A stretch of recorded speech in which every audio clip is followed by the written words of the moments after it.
আমরা যখন জুমার নামাজ পড়ে ঝিনাইদহ একদম ডিসির বাসভবনের সামনেই যে মসজিদটা আছে সেটা থেকে বের হলাম। বের হওয়ার পরেই ছাত্রদলের অনেক গুন্ডা পান্ডা সন্ত্রাসী তারা আসলো, তারা স্লোগান দিল। আমরা শান্তভাবে পরিস্থিতি এড়িয়ে যাওয়ার চেষ্টা করলাম। এরপরও তারা আমাদের ডিম নিক্ষেপ করা শুরু করলো। এরপরে তারা আমাদের ইট পাটকেল নিক্ষেপ করা শুরু করে। এক পর্যায়ে তারা আমাদের যারা সহযোদ্ধা আছে তাদেরকে ধরে মধ্যযুগীয় কায়দা যে হকি স্টিক, বিভিন্ন যে দেশীয় অস্ত্রশস্ত্র সেগুলো দিয়ে উপর্যুপরি সবাইকে আঘাত করা শুরু করে।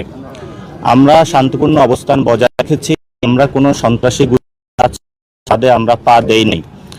যেটা আপনাদের সবচেয়ে জানার বিষয়, ইতিমধ্যে আমরা সোশ্যাল মিডিয়াতে দেখেছি জুলকারনাইন সায়ের নামে একজন প্রোপাগান্ডিস্ট রয়েছেন, যিনি একটি বক্তব্য প্রচার করেছেন যে এখানে অস্ত্র উদ্ধার হয়েছে। সেটা সম্পূর্ণ মিথ্যা। এটা আপনাদের এই যে একটা স্টিক ছিল, এই স্টিকটা তারা নিয়ে এসেছে আমাদেরকে মারার জন্য। আমাদের একজন তাদের থেকে এটা উদ্ধার করেছে এবং এটা উদ্ধার করে এটা বর্তমান আমাদের হেফাজতে রয়েছে। আমরা এটা পুলিশের কাছে সমর্পণ করব এবং আমরা বর্তমানে থানায় রয়েছি। থানার মধ্যে আমরা এজাহারপত্র সেটা রেডি করেছি। আমাদের একটু পরে এফআইআর হবে। এফআইআর নাম্বার নিয়ে তারপর আমরা বিক্ষোভ মিছিলে যাব।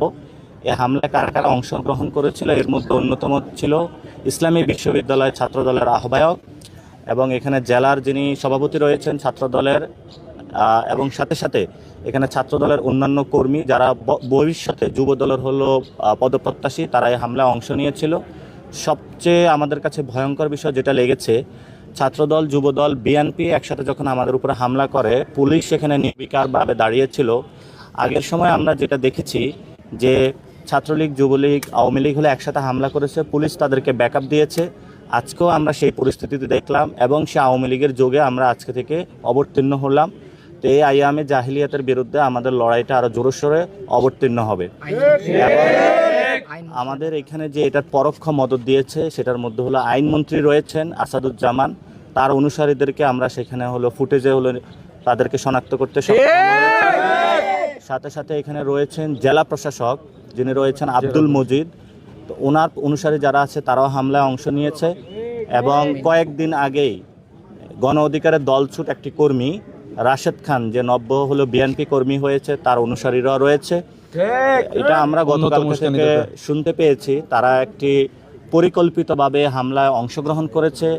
আমরা বিভিন্ন পোস্ট যেগুলো ফেসবুকে তারা দিয়েছে, হামলায় কারা উস্কানি দিয়েছে, সেগুলো পুলিশের কাছে সোপর্দ করেছি এবং স্পষ্ট ফুটেজ রয়েছে ছাত্রদল, যুবদল, বিএনপি এই হামলায় অংশ নিয়েছে। তো ইতিমধ্যে কয়েকদিন আগে আপনারা দেখেছিলেন আমি সীমান্ত বিষয়ে আওয়াজ তুলেছি যাতে সীমান্তে নাগরিকদের হত্যা না হয়। আমি নদী নিয়ে কথা বলেছি, আমি দর্শন নিয়ে কথা বলেছি। ফলত এই জায়গাগুলো অনেকেই রাগান্বিত হয়েছেন। স্বরাষ্ট্রমন্ত্রী নিরাপত্তা দিতে পারছিলেন না, প্রধানমন্ত্রী সংস্কারকে ব্যাহত করতে চাচ্ছিলেন, এই বিষয়গুলো আওয়াজ তুলেছিলাম। ফলত তাদের এই জায়গাটা ভালো লাগে না এবং আজকে আমাদের এনসিপি থেকে ছাত্রশক্তি, যুবশক্তি অনেক নেতাকর্মী আহত হয়েছে, অনেকের মাথায় সেলাই দেওয়া হয়েছে, 15-20 জনের মতন আহত হয়েছে। হসপিটাল থেকে বাসায় চিকিৎসাধীন রয়েছেন 4 থেকে 5 জন যারা গুরুতর আহত। তা আমরা সুষ্ঠু বিচার দাবি করছি এই হামলার। তা আইনমন্ত্রী যদি নিজের ঝিনাইদহতে আইন শৃঙ্খলার এই ধরনের অবনতি হয়, উনি বাংলাদেশের কি ধরনের আইনের নিরাপত্তা দেবেন সেটা আপনারা দেখেছেন যে স্বরাষ্ট্রমন্ত্রী গতকালকে একটি জায়গায় গিয়েছে, জনগণ তাকে ভুয়া স্লোগান দিয়েছিল। এটা সত্য, জনগণের নিরাপত্তার জায়গায় স্বরাষ্ট্রমন্ত্রী ব্যর্থ হয়েছিলেন। আমি ওনার পদত্যাগ দাবি করেছিলাম। তা আমরা মনে করি যে এই ধরনের হামলা মামলা দিয়ে আমাদের যেই শক্তি অথবা যে শক্তি নিয়ে আমরা আবির্ভূত হয়েছি তা কখনো ব্যাহত করা যাবে না। তা আমরা অপেক্ষা করব এটার কতটুকু আমরা বিচার পাবো, বাংলাদেশে কি বিচার আছে নাকি নাই সে বিষয় যার পরোক্ষ মদতে আইনমন্ত্রী যিনি আইন তৈরি করবেন সংসদে, তার এলাকায়, তার ঝিনাইদহতে, তার পরোক্ষ মদতে তার অনুসারীরা আমাদের উপরে হামলা করেছে।